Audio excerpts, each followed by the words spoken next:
जय हिंद फ्रेंड्स, जय हिंद दोस्तों। वेलकम टू माय चैनल मुफ्त में शिक्षा। Today we are going to study class 12th history, theme 11। So class 12वीं क्लास के एनसीईआरटी का थीम 11, हिस्ट्री का थीम 11 हम पढ़ने वाले हैं आज। The chapter name is Mahatma Gandhi and the nationalist movement. Mahatma Gandhi and the nationalist movement, civil disobedience and beyond. तो महात्मा गांधी और राष्ट्रीय आंदोलन, नेशनलिस्ट मूवमेंट, राष्ट्रीय आंदोलन, सिविल डिसओबीडियंस, सविनय अवज्ञा, है ना, और उससे आगे एंड बियॉन्ड। ये हम इस चैप्टर में पढ़ने वाले हैं दोस्तों। सर्वप्रथम मैं आपको बता देना चाहूँगा कि महात्मा गांधी हमारे देश के एक बहुत बड़े, बताने वाली क्या बात है, आप लोग सभी जानते ही हैं। महात्मा गांधी एक बहुत बड़े टॉल लीडर हैं, हमारे कंट्री के फादर ऑफ द नेशन है। और फ्रैंकली बताना मैं ये चाहूँगा कि मैं इनका काफ़ी फ़ैन हूँ और मैं इनके बारे में जितना ही डिटेल में पढ़ा हूँ, मुझे उतना ही रुचि है, उतना ही इनके बारे में जब आप जितना पढ़ना चाहेंगे, जितना समझेंगे, आपको इनकी महानता के बारे में आपको उतनी ज़्यादा जानकारी होगी दोस्तों। सो मैं विल स्टार्ट द चैप्टर, है ना। In the history of nationalism, in a single individual is often identified with the making of nation, है ना। सो राष्ट्रवाद के इतिहास में प्रायः एक अकेले व्यक्ति को राष्ट्र निर्माण के साथ जोड़कर देखा जाता है ना। Thus for example we associate Garibaldi with the making of Italy, George Washington with the American War of Independence, and Ho Chi Minh with the struggle of free Vietnam from colonial rule. In the same manner, Mahatma Gandhi has been regarded as the father of the Indian nation. तो जैसा उदाहरण के लिए हम देखते हैं कि जो इटली के निर्माण के साथ गैरीबैल्डी की जो महत्वपूर्ण भूमिका है ना, इटली के बारे में जब हम बात करते हैं, इटली के निर्माण में तो गैरीबैल्डी का नाम बहुत ही ज़ोर शोर से आता है। वो वहाँ के बहुत बड़े स्टॉलवर्ड लीडर रहे हैं। अमेरिकन वॉर ऑफ इंडिपेंडेंस पे जब हम आते हैं, अमेरिका की स्वतंत्रता युद्ध के बारे में हम बात करेंगे, तो जॉर्ज वॉशिंगटन का नाम आता है। वहाँ के सबसे टॉल लीडर इस अमेरिकन वॉर ऑफ इंडिपेंडेंस के जॉर्ज वॉशिंगटन। यूएसए की राजधानी उनके नाम पे रखी गई है, वॉशिंगटन डीसी। तो it is based on his name only. जब वियतनाम की स्वतंत्रता संघर्ष की बात करते हैं, जब वियतनाम उपनिवेशवाद से मुक्त कराने के लिए जो संघर्ष कर रहा था, उनमें हो ची मिंग का नाम आता है।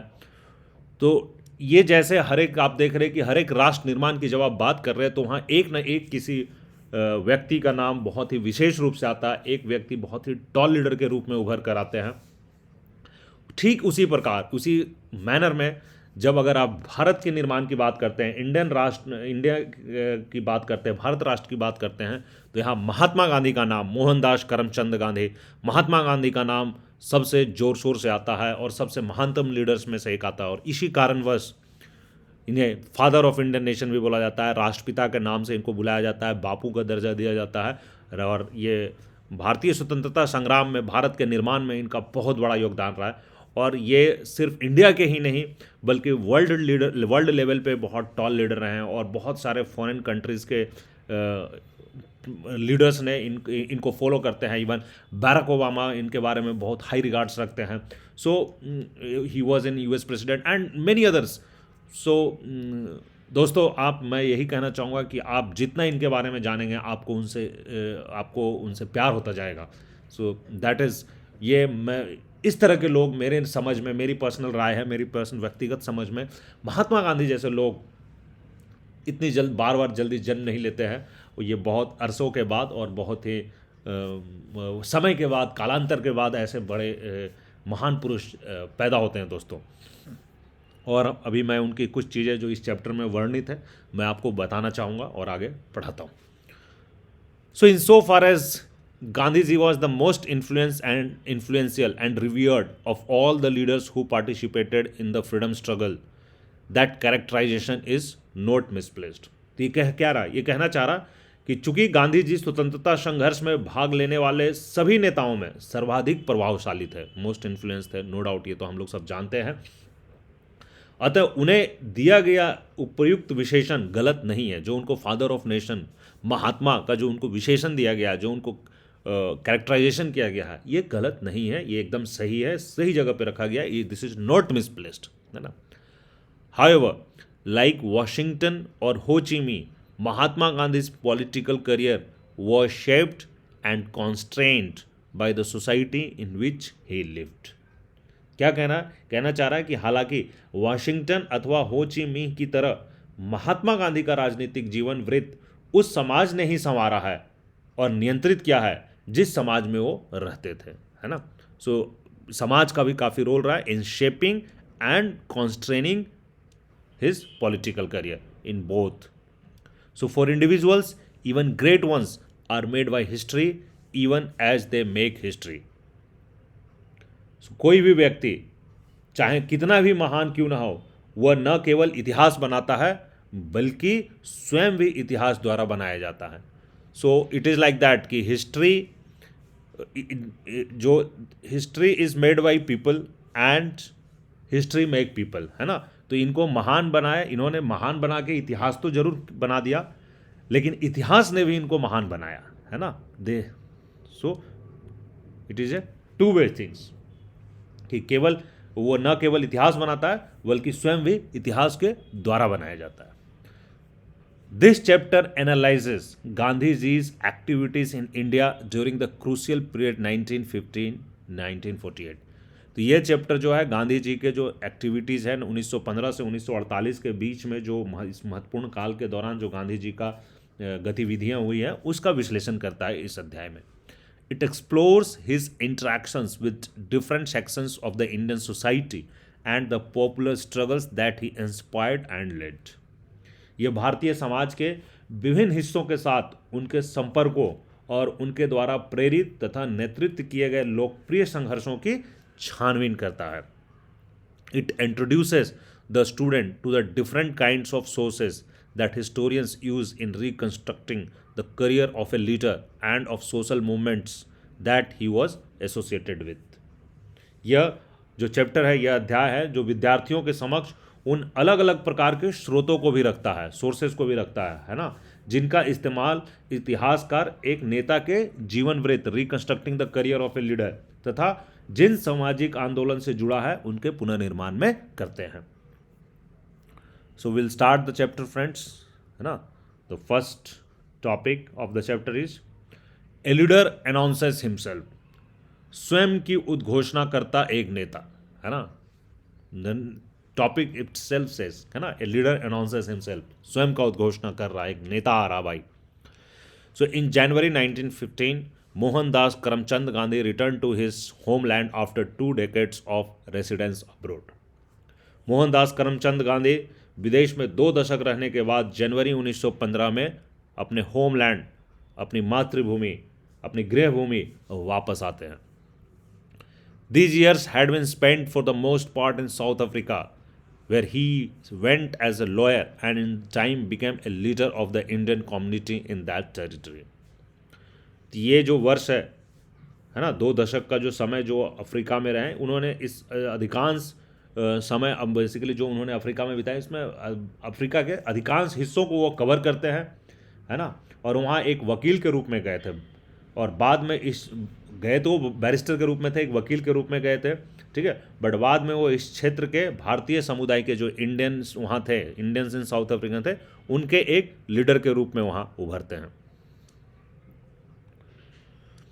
As the historian Chandran Devanesan had remarked, South Africa was the making of Mahatma. तो जैसा कि इतिहासकार चंद्रन देवनेशन ने टिप्पणी की है कि दक्षिण अफ्रीका ने ही गांधी जी को महात्मा बनाया, वहाँ पे मेकिंग ऑफ महात्मा हो रहा था, है ना. It was in south Africa that Mahatma Gandhi first forged the distinctive techniques of non-violent protest known as Satyagraha, first promoted harmony between religions and first alerted upper caste Indians to their discriminatory treatment of low castes and women. तो दोस्तों जो मैंने अभी अब इसके पहले जो अभी स्टेटमेंट दिया कि साउथ अफ्रीका ने उनको महात्मा बनाया, इसका ये मतलब नहीं है कि उनको साउथ अफ्रीका में जब वो कार्य कर रहे थे उनको महात्मा की उपाधि वहीं दे दी गई थी, ऐसा नहीं कहना चाह रहा मैं. व्हाट द इस किताब में जो कहना चाह रहे हैं कि वो जो हिस्टोरियन ने जो कहा है चंद्रन जी ने, उनका ये कहना है कि वहाँ से ही उनका जीवन उस रास पे चल पड़ा जो उनको महात्मा बनाएगा, है ना. सो मेकिंग ऑफ महात्मा वहाँ से स्टार्ट होते. Now coming to this point कि साउथ अफ्रीका में, है ना, दक्षिण अफ्रीका में ही महात्मा गांधी ने पहली बार सत्याग्रह के रूप में, है ना, सत्याग्रह के रूप में सत्य के लिए आग्रह, non violent protest known as सत्य के लिए आग्रह, रिक्वेस्ट फॉर ट्रुथ, सत्य के लिए आग्रह, सो एक नॉन वायलेंट अहिंसक रूप से करने वाला, है ना, प्रोटेस्ट, नॉन वायलेंट प्रोटेस्ट। सो सत्य के रूप में की जाने वाली अहिंसात्मक विरोध की जो ये अपना विशिष्ट टेक्निक है, जो इनका विशिष्ट तकनीक है ना, ये डिस्टिंक्टिव टेक्निक्स था इनका। This is India, Gandhi ji is known for is satyagraha, the non violent protest, है ना। तो जो ये इनके द्वारा जो बनाया गया विशिष्ट तकनीक था, है ना, ये उन्होंने वहाँ पे साउथ अफ्रीका में ही इन्होंने इसको फोर्ज किया, स्टार्ट किया। And it first promoted harmony between religions, ये विभिन्न धर्मों के बीच सौहार्द बढ़ाने का प्रयास किया। And first alerted upper caste Indians to their discriminatory treatment of low castes and women, और उच्च जातियों भारतीयों को निम्न जातियों और महिलाओं के प्रति भेदभाव वाले व्यवहार के लिए चेतावनी दी। that Mahatma Gandhi came back to in 1915 was rather different from the one that he had left in 1893. तो 1915 में जब महात्मा गांधी भारत आए तो उस समय का भारत डिफरेंट था जब वो गए थे 1893 से। तो 1893 में वो गए थे, और जब वो आते हैं लगभग 22 सालों के गैप में जब वो आते हैं, तब तक भारत में काफ़ी बदलाव हो चुका था। उनके जाने वक्त जिस भारत को छोड़कर साउथ अफ्रीका गए थे, और जब वो भारत वापस आते हैं 1950 में, तो इंडिया बदल चुका था। Although still a colony of the British, it was far more active in A political sense. तो यद्यपि अभी भी ये एक ब्रिटिश उपनिवेश ही था, ब्रिटिश कॉलोनी था, लेकिन अब ये राजनीतिक दृष्टि से कहीं ज़्यादा सक्रिय हो चुका था, एक्टिव इन पॉलिटिक्स हो गया था India is country. The Indian National Congress now had branches in most major cities and towns. तो जो भारतीय राष्ट्रीय कांग्रेस के अब ब्रांचेज खुल गए थे भारत के ज़्यादातर शहरों में और सिटीज़ में, टाउन्स में उनके शाखाएँ खुल चुकी थी। Through the Swadeshi movement of 1905-07, it had greatly broadened its appeal among the middle classes. और जो कांग्रेस ने 1905 से 7 में इन्होंने जो अपना स्वदेशी मूवमेंट चलाया था, इस मूवमेंट के थ्रू उनके मिडिल क्लास लोगों में उनकी अपील काफ़ी बढ़ चढ़ गई थी। That movement had thrown up some towering leaders, among them Bal Gangadhar Tilak of Maharashtra, Bipin Chandrapal of Bengal, and Lala Lajpat Rai of Punjab. The three were known as लाल बाल पाल। तो ये जो movement है, स्वदेशी movement है, ये 3 towering leaders दिए थे, 3 बहुत ही बड़े लीडर्स उसमें उभर कर आए, है ना। और इन जो लीडर्स, जो बड़े लीडर्स जो उभर कर आए, इसमें एक महाराष्ट्र के बाल गंगाधर तिलक, बंगाल के बिपिन चंद्रपाल और पंजाब के लाला लाजपत राय, इन तीनों की जो जोड़ी तिकड़ी कहेंगे हम, जोड़ी नहीं कहेंगे, तो इन तीनों को लाल बाल पाल के नाम से भी जाना जाता था। The alliteration conveying the all India character of their struggle, और ये लाल बाल पाल जो इस नाम से बुलाया जाता था, इन 3 का ये जोड़ों उनके संघर्ष के अखिल भारतीय चरित्र को सूचना देता था ना, है ना। बिकॉज एक कहाँ बाल गंगाधर तिलक कहाँ से है, महाराष्ट्र से, तिलक ऑफ महाराष्ट्र, पाल कहाँ से है, बंगाल से हैं, और लाला जी कहाँ से थे, ये पंजाब से थे। तो ये 3 अलग अलग जगह से हैं, और ये दिखा रहे हैं कि जो भारत में जो ये स्ट्रगल चल रहा था इंडिपेंडेंस का, जो कैरेक्टर, ये पूरे भारतवर्ष में फैला हुआ था। क्योंकि यहाँ आप देख रहे हैं कि 3 अलग अलग क्षेत्रों से इन तीनों का एक तिकड़ी बनाया गया था, है ना। Since their native provinces were from very distant from each other, तो इनके नेटिव प्रोविंसेस जहाँ से ये बिलोंग करते थे वो तो काफ़ी अलग अलग जगह से, दूर से थे। महाराष्ट्र पश्चिम में है, बंगाल पूर्व में है, एंड पंजाब हमारे नॉर्थ में है, but they all where fighting for same, उनका एजेंडा सेम था और वो सेम लक्ष्य की ओर अपना संघर्ष कर रहे थे। Where this leaders advocated militant opposition to the colonial rule, there were a group of moderates who preferred a more gradual and persuasive approach.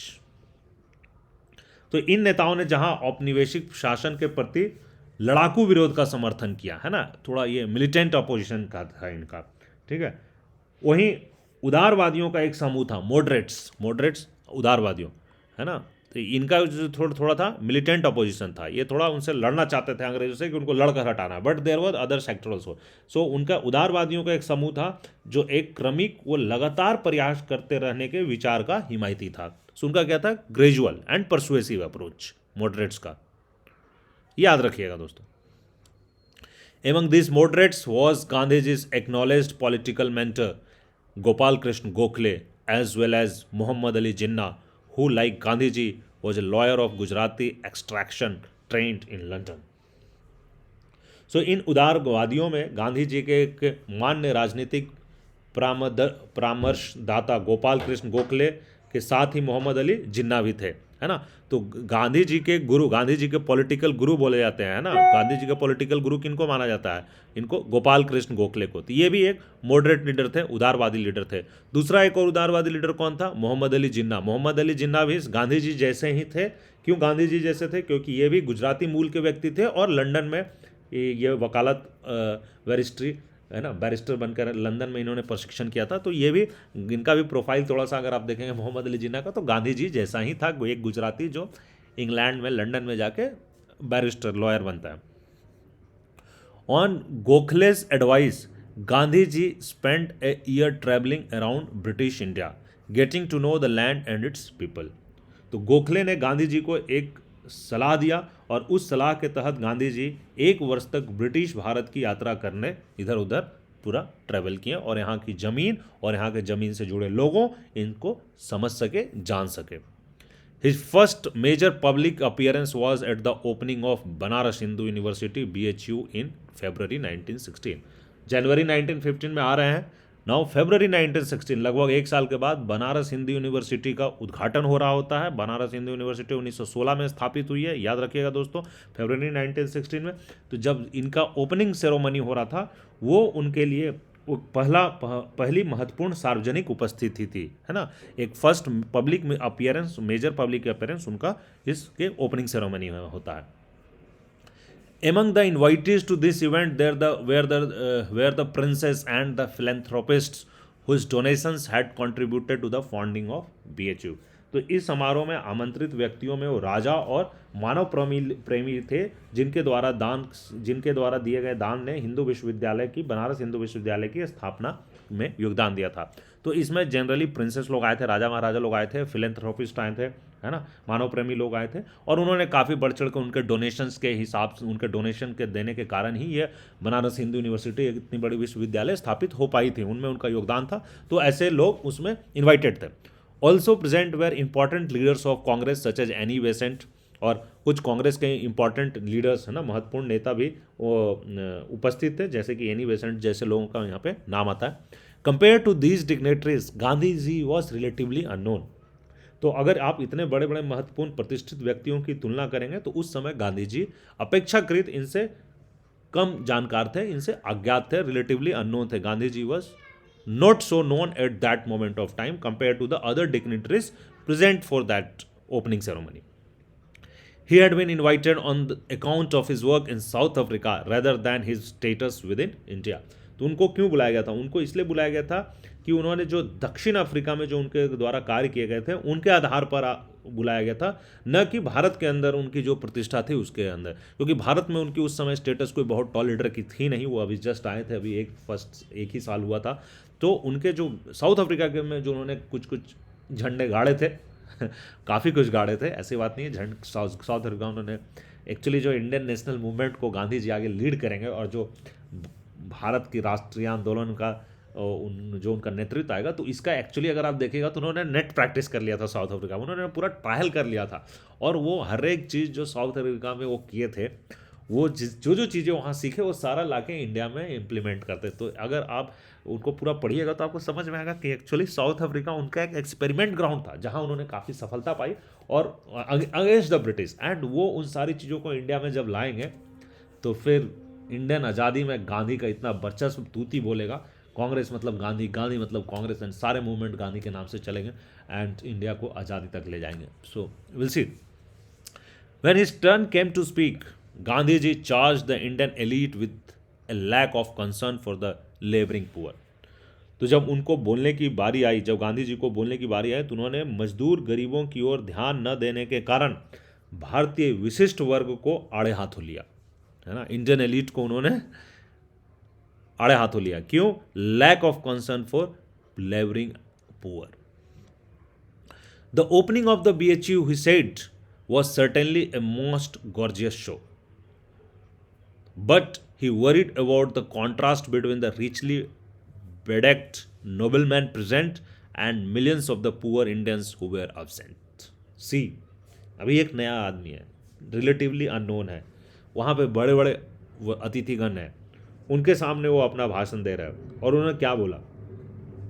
उन्होंने कहा कि बनारस हिंदू विश्वविद्यालय की स्थापना निश्चय ही अत्यंत शानदार है ना। ये तो गॉर्जियस शो है, शानदार है ना।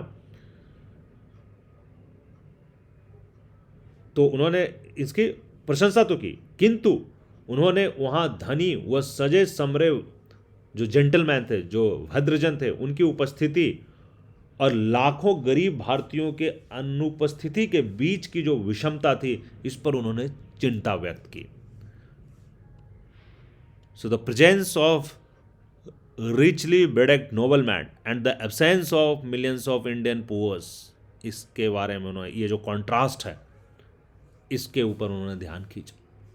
Gandhi ji told the privileged invitees that there is no salvation for India unless you strip yourself of this jewelry and hold it in trust for your countrymen in India.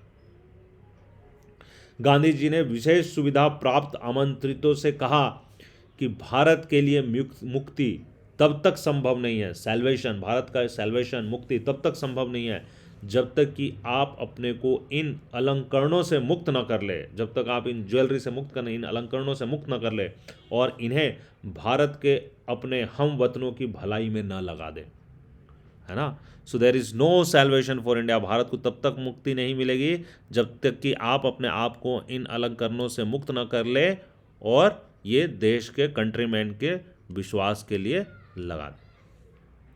There can be no spirit of self government about us. वो कहते गए कि हमारे लिए स्वशासन का तब तक कोई अभिप्राय नहीं है। He went on, if we take away or allow others to take away from the peasants almost the whole of the results of their labour, है ना, कि हमारे लिए स्वशासन का तब तक कोई अभिप्राय नहीं है जब तक हम किसानों से उनके श्रम का लगभग संपूर्ण लाभ अथवा अन्य लोगों को ले लेने की अनुमति देते रहेंगे।